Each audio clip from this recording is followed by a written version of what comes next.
Dari data ini terlihat memang hanya Prabowo Gibran ini unggul ya hampir 2 digit dari pasangan terdekatnya yaitu Ganjar Mahfud.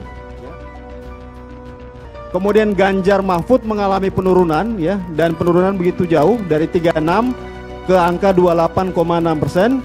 Sementara Anies Gus Muhaimin juga cenderung mengalami kenaikan. Ya, saya kira banyak faktor sebetulnya dalam survei itu, dan perlu dipahami bahwa survei itu hanya menjelaskan pada saat survei dilakukan. Artinya perubahan-perubahan itu besar kemungkinan terjadi setiap hari. Memang yang jadi masalah adalah Ganjar Pranowo. Kenapa? Karena Ganjar sejak awal itu sudah membangun opini di kalangan masyarakat Jokowi akan berpihak pada Ganjar. Artinya posisi elektabilitas Ganjar yang tadinya tinggi, yang tercatat dalam survei IPO di bulan Juni itu besar kemungkinan adalah sebagian besar adalah suara Jokowi juga. Jokowinya di sana gitu ya. Itu harus diantisipasi oleh Mas Ganjar. Jadi kalau kemudian dia bermain seperti ini terus, maka otomatis akan turun terus elektabilitasnya. Ya, itu menurut survei mana dulu. Kalau saya pribadi sih melihat kita harus hati-hati terhadap dunia persurveian pada pemilu kali ini ya. Tapi kita percaya bahwa rakyat sudah cukup dewasa lah, cukup matang gitu yang artinya rakyat memberikan dukungan. Ketika ada tekanan pencopotan baliho Pak Ganjar, Prof Mahfud, rakyat menyediakan rumahnya. Ini kan the essence of people movement. Indonesia tanah air beta, pusaka abadi nan jaya. Banyak orang yang tidak terlalu percaya dengan hasil survei meskipun beberapa kali hasil survei hanya beda tipis dengan real count KPU. Selain karena hanya menggunakan sampel yang jumlahnya sangat sedikit, lembaga survei konon juga bisa dipesan. Hasil survei bisa sesuai dengan keinginan yang memesan. Hasil survei memang mampu mempengaruhi masyarakat. Bagi kelompok yang masih abu-abu dan bingung untuk menentukan pilihan, biasanya terpengaruh oleh hasil survei.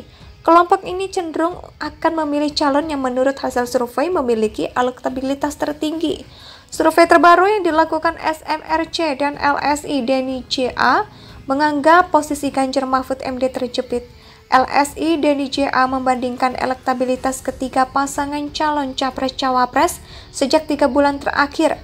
LSI Denny JA menganalisis secara khusus elektabilitas Ganjar Pranowo Mahfud MD yang menurun sejak 3 bulan terakhir.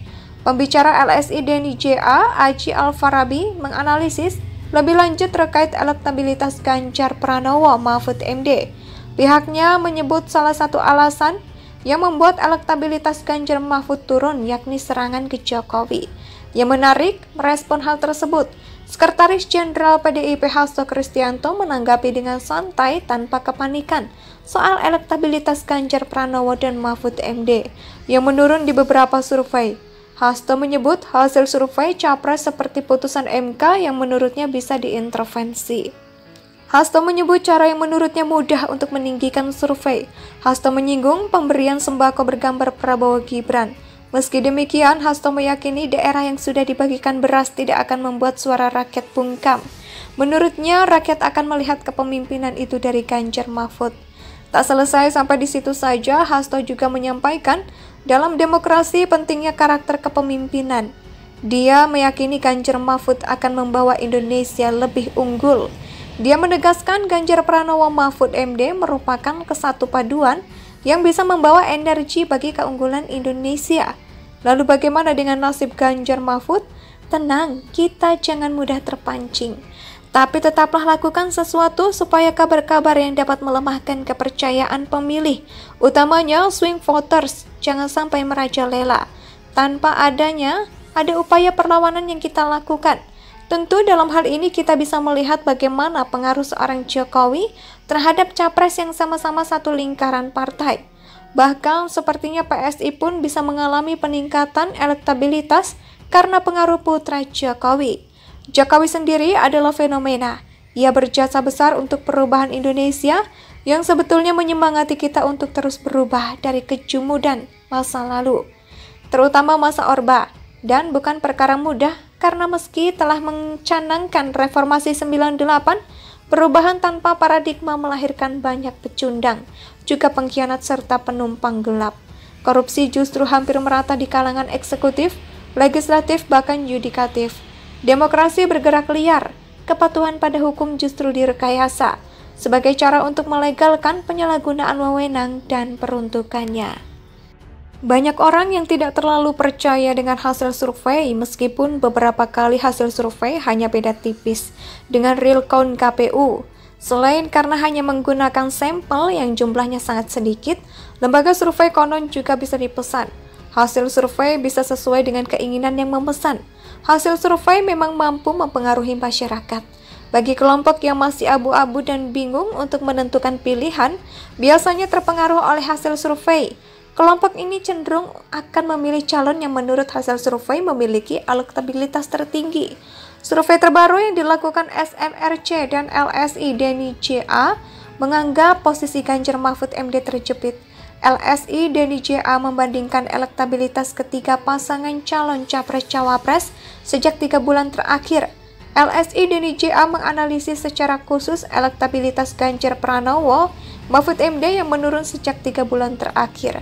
Pembicara LSI Denny JA, Aji Alfarabi, menganalisis lebih lanjut terkait elektabilitas Ganjar Pranowo Mahfud MD. Pihaknya menyebut salah satu alasan yang membuat elektabilitas Ganjar Mahfud turun yakni serangan ke Jokowi. Yang menarik, merespon hal tersebut, Sekretaris Jenderal PDIP Hasto Kristianto menanggapi dengan santai tanpa kepanikan soal elektabilitas Ganjar Pranowo dan Mahfud MD yang menurun di beberapa survei. Hasto menyebut hasil survei capres seperti putusan MK yang menurutnya bisa diintervensi. Hasto menyebut cara yang menurutnya mudah untuk meninggikan survei. Hasto menyinggung pemberian sembako bergambar Prabowo Gibran. Meski demikian, Hasto meyakini daerah yang sudah dibagikan beras tidak akan membuat suara rakyat bungkam. Menurutnya, rakyat akan melihat kepemimpinan itu dari Ganjar Mahfud. Tak selesai sampai di situ saja, Hasto juga menyampaikan dalam demokrasi pentingnya karakter kepemimpinan. Dia meyakini Ganjar Mahfud akan membawa Indonesia lebih unggul. Dia menegaskan Ganjar Pranowo Mahfud MD merupakan kesatu paduan yang Indonesia sejak dulu kala tetap dipuja-puja bangsa.